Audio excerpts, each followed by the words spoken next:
할렐루야. 예레미야 44장 말씀 함께 나눌 때 하나님의 뜻을 알고 우리 인간의 연약함들을 내려놓게 되기를 주의 이름으로 축복합니다. 우리가 예레미야 말씀을 계속 보는데 우리가 예레미야 말씀을 통해서 하나님께서 징계하시고 경고하시고 책망하신다라는 생각들을 많이 합니다. 그런데 우리가 똑바로 봐야 될 것은 우리의 관점에서 보는 것이다는 거예요. 하나님 끝까지 사랑하시고 우리를 살리기 원하시는데 말씀을 듣지 아니하고 계속 자기 방향대로 가고 있는 이 이스라엘 백성을 본다는 겁니다. 그럼 이스라엘 백성은 계속 어떻게 하느냐? 하나님 말씀과 반대된 삶을 산다. 하나님 예언하셔도 하나님께서 경고하셔도 하나님의 종을 계속 보내셔도 듣지 않는다는 겁니다. 말씀이 없어서 듣지 않는 게 아니고 그 말씀 자체를 들으려고 하지 않는다라는 거죠. 또한 우리 44장에서 볼 때에 애굽으로 내려간 것이 문제냐, 애굽으로 간 것이 문제냐 이런 생각을 합니다. 44장 1절에 보면 애굽 땅에 가는 모든 유다인 곧 믹돌과 다바네스와 놉과 바드로스 지방에 사는 자에 대하여 말씀이 예레미야에게 임하니라 하시니까 애굽으로 가지 말았는데 애굽으로 갔으니까 그들이 심판을 받는구나 그렇게 생각하는데 애굽으로 가고 안 가고의 문제가 아니다. 사실은 그들이 이미 이 땅에 있을 때 예루살렘에 있을 때 망하기 시작했다. 왜 망했느냐? 하나님께서 선지자를 보내서 우상을 숭배하지 말고 하나님 앞으로 돌아오라 하는데 돌아오지 않은 결과로 그들에게 뭐가 임하냐? 심판이 임한 거죠. 근데 그걸 피해서 애굽에 간 것은 우상을 버리기 위해서 애굽에 간 것이 아니고 그들이 섬겼던 우상을 다시 애굽에 가서 섬기기 위해서 갔으니까 이건 하나님의 말씀을 오히려 피해서 간 것이다. 하나님 그들을 살리고자 하는 그 경고를 듣지 않으려고 간 것이 어디냐? 애굽이다라는 거죠. 우리 인생이 연약해가지고 하나님 말씀을 들으면 하나님 말씀의 뜻과 하나님께서 왜 우리에게 이것을 가르치시는지 그것에 주목하지 않는다는 거예요. 자꾸 딴 데로 가는 겁니다. 5절에 보십시오. 그들이 듣지 아니하며 귀를 기울이지 아니하고 듣지 않고 귀를 기울이지 않는 것이 뭐가 문제냐? 결국 그들은 뭐하냐? 다른 신들에게 여전히 분향하여 그들의 악에서 돌이키지 아니하였으므로 했습니다. 왜 심판을 받게 되느냐? 왜 결국 망하게 되느냐? 하나님의 말씀을 듣지 않은 것이 아니라 뭘 듣지 않느냐? 하나님께서 그들이 하지 말라고 하는 것을 결국 그 일을 하는 겁니다. 근데 인간들은 무슨 생각하냐면 애굽으로 갔기 때문에 재앙을 받았구나, 애굽으로 갔기 때문에 심판을 받았구나 생각하는 거예요. 그렇지 않습니다. 결국 그들이 그 애굽 땅에 가서 오히려 더 아수다롯을 섬기고 하나님께서 하지 말라고 한 그 가정한 일들을 더욱 행하는 겁니다. 그럼 누구 때문에 망하느냐? 자신들이 결정한 그 일 때문에 망하는 겁니다.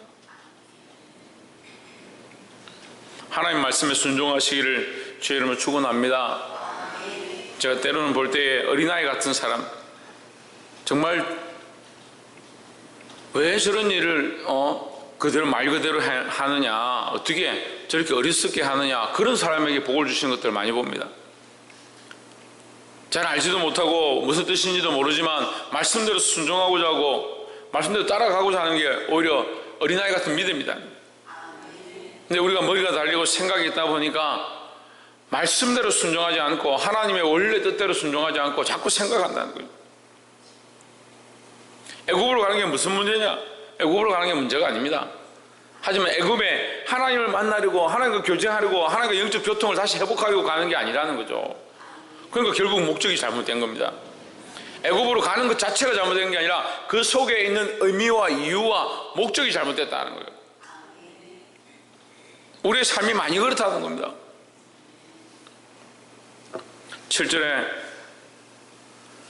만군의 하나님 이스라엘의 하나님 여호와께서 이같이 말씀하시느니라. 너희가 어찌하여 큰 악을 행하여 자기 영혼을 해하며 유다 가운데서 너희의 남자와 여자와 아이와 젖먹는 자를 멸절하여 남은 자가 없게 하려느냐 하십니다. 이 말씀을 보고 깜짝 놀랐는데 너희 남자와 여자와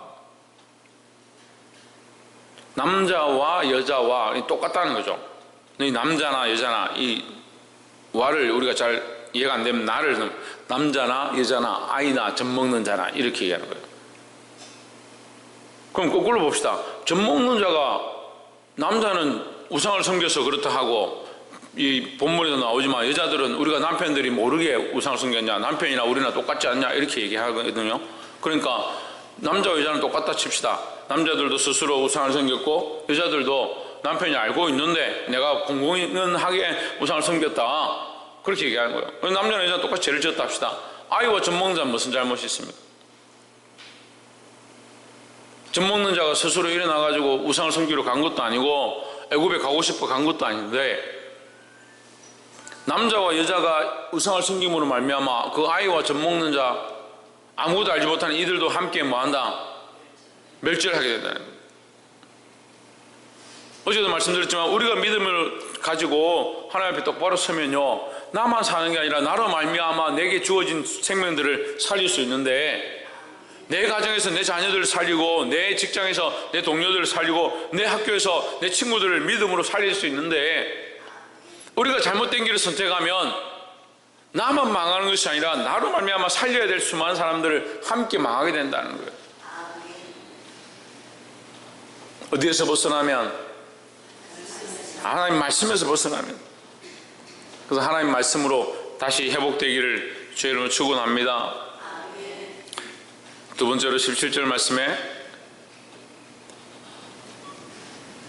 우리 입에서 낸 모든 말을 반드시 실행하여 우리가 본래 하던 것 곧 우리와 선조와 우리 왕들과 우리 고관들이 유다 성읍들과 예루살렘 거리에서 하던 대로 하늘의 여왕에게 분향하고 그 앞에 전제를 드리리라. 그때는 우리가 먹을 것이 풍부하며 복을 받고 재난을 당하지 아니하였더니 했습니다.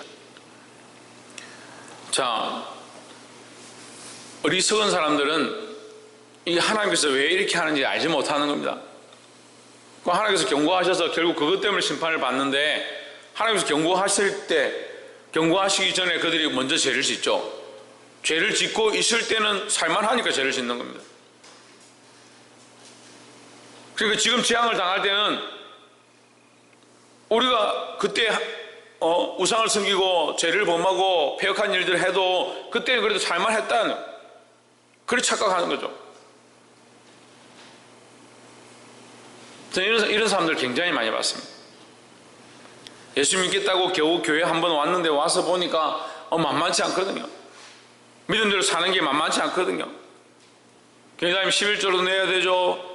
주일날 예배 오니까 수요일도 오라고 하죠. 수요일 오니까 금요일 오라 하죠. 주일 오전 오후 수요일 금요일 오고 나니까 매일 새벽기도 오라 하죠. 새벽기도 오고 나니까 그거 오는 것으로 끝나는 게 아니고 묵상하고 큐티하고 삶 자체를 하나님 앞에 드리기를 매일 하나님 앞에 서 있으라고 하죠. 그래서 11조 내고 헌금 내고 살아보니까 힘들거든요. 하나님 말씀대로 살아보니까 살기 힘들거든요. 그럼 뭐라고 하냐면 내가 옛날에 그렇게 우상 숭배하고 옛날에 그렇게 살던 때가 더 좋다. 그랬을 때는 이렇게 고민하지 않아도 되는데 그렇게 하면서 다시 돌아가는 겁니다. 우리가 하나님 말씀 안에 들어와서 그리스도 안에 들어와서 구속을 받고 그 말씀대로 살게 되는 것 자체가 축복이다라는 거예요. 근데 영적 시각을 잃어버린 사람들은 자꾸 이전 것이 좋다라고 이전 것이 좋다. 그래서 어디로 돌아갑니까? 다시 범죄했던 세상으로 다시 돌아가는 겁니다. 하나님께서 은혜를 베푸셔서 그들이 하나님 앞에 부르짖을 때에 출애굽시켜서 그 광야로 나오게 하셨는데 홍해를 건너게 하신 것들을 보여주시고 그 앞에 불기둥과 구름 기둥을 보여주시고 그 삶에 역사하신 것들을 현장에서 지금 눈앞에 보이고 있는데도 조금 목이 마르니까 뭐라고 하냐? 조금 배가 고프니까 뭐라고 하냐? 우리가 그 애굽 땅에서 고기 가마 곁에서 종노릇 하면서 그들의 고기를 삶다가 거기 고기 가마에 찔러서 거기 고기를 얻어먹던 거기 부스러기를 먹던 그때가 좋았는데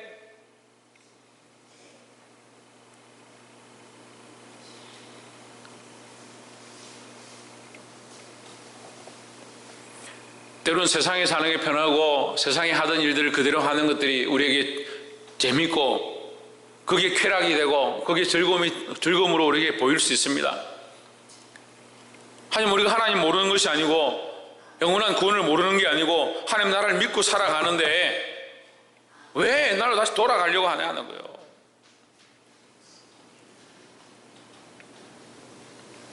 (18절에) 우리가 하늘의 여왕에게 분향하고, 이거 아스다로스입니다.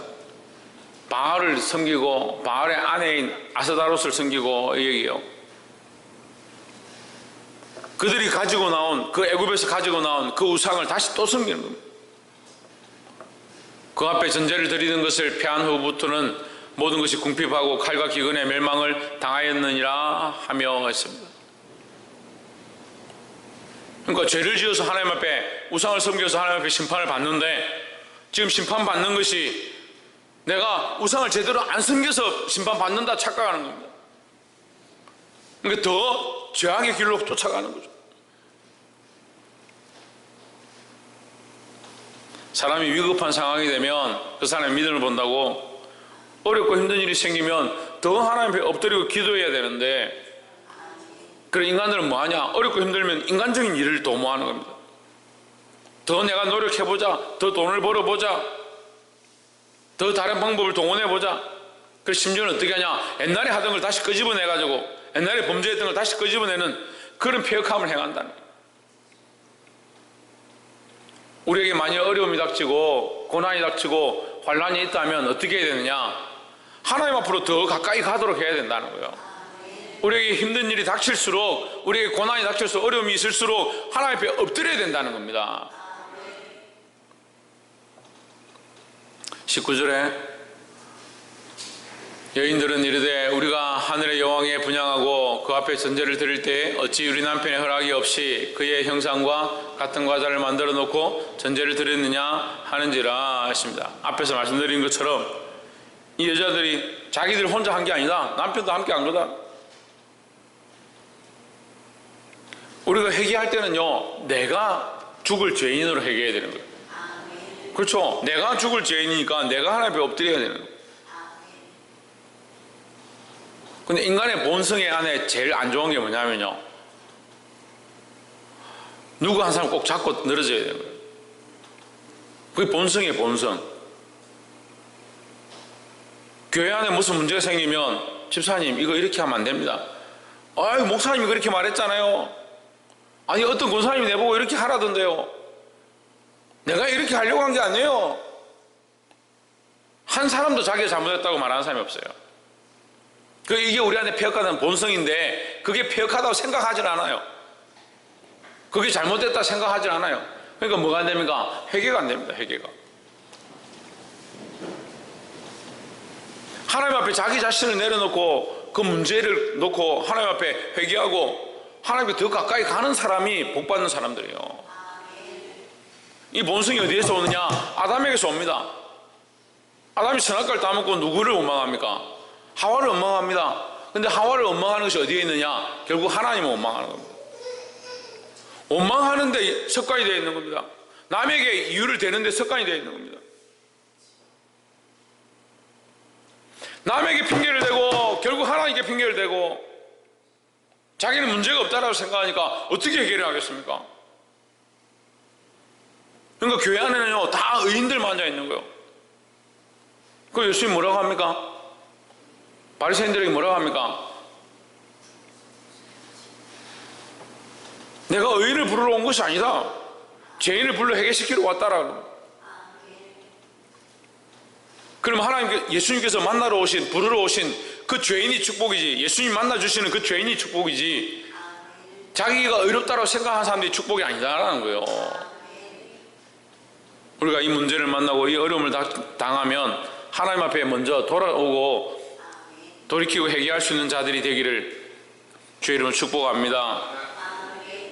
마지막으로 29절에 나 여호와가 말하노라 내가 이곳에서 너희를 벌할 표징이 이것이라 내가 너에게 재앙을 내리리라 한 말이 단정코 성립된 것을 그것으로 알게 하리라 하십니다. 하나님께서 이 문제에 대해서 심각하게 말씀하십니다. 너희가 반드시 이 문제에 대한 결과를 너희가 볼 것이다. 우리가 범죄하고 우리가 하나님을 외면하고 불순종한 거 반드시 우리가 그 대가를 치부라는 거 우리 눈으로 보는 겁니다. 제가 청년들을 양육하다 보면요, 때로는 내가 왜 이렇게 되어 있습니까? 왜 이렇게 힘듭니까? 내가 이만큼 순종하고 있는데 라고 하는 것들을 봅니다.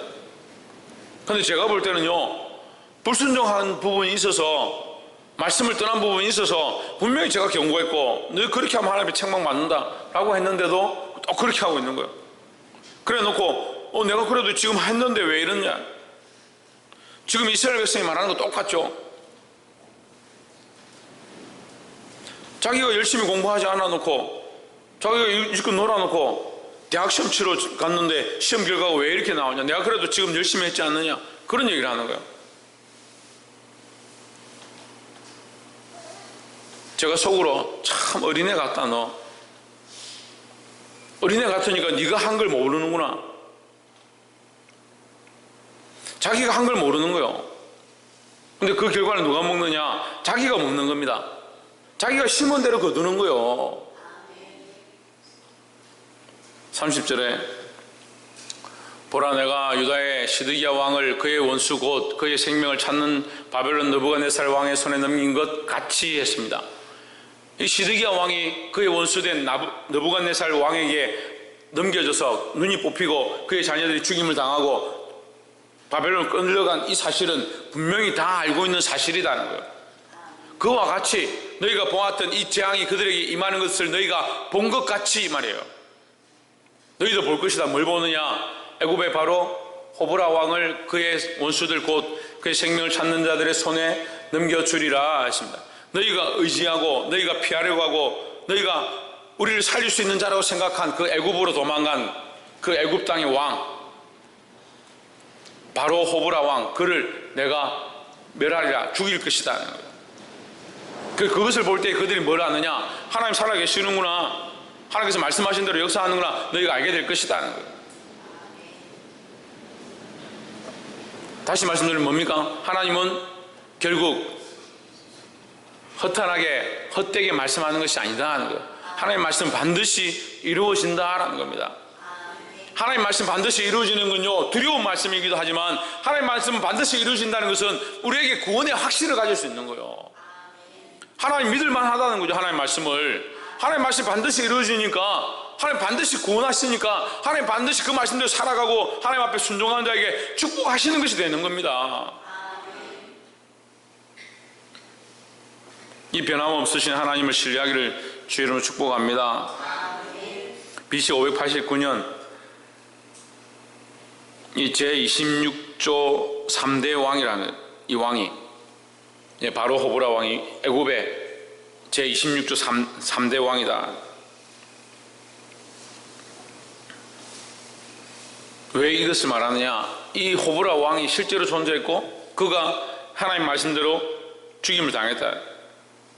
그 이름 자체가 장수하는 왕이다 되어 있는데 딱 19년 치리하고 죽임을 당했다는 거예요. 그의 원수에게 죽임을 당했다. 역사책에 기록되어 있는 거예요. 바로의 호브라 왕이 이 바벨론과 싸우다가 도망쳐 와가지고 그 고국에 돌아와서 그의 원수된 사람들에게 공격당해서 죽임을 당합니다. 그 역사에 기록되어 있습니다. 그 하나님 말씀 뭐냐? 허구가 아니라 말씀이 사실이고 그 말씀대로 되어졌다라는 겁니다. 다시 말씀드리지만 하나님 말씀은 말씀대로 이루어짐으로 우리에게 또한 약속이고 은혜의 말씀이다라는 겁니다. 그럼 그 말씀 앞에 돌아오고 그 말씀을 믿고 하나님의 약속을 의지하는 자에게 은혜의 구원이고, 그 말씀을 믿지 아니하고 신뢰하지 않는 자에게 똑같이 징벌과 책망이다라는 겁니다. 사랑하는 성도 여러분, 이 말씀을 믿음으로 하나님 우리에게 주신 구원과 이 축복을 맛보아 알 수 있는, 경험할 수 있는 저와 여러분 되시기를 주의 이름으로 축원합니다. 기도하겠습니다.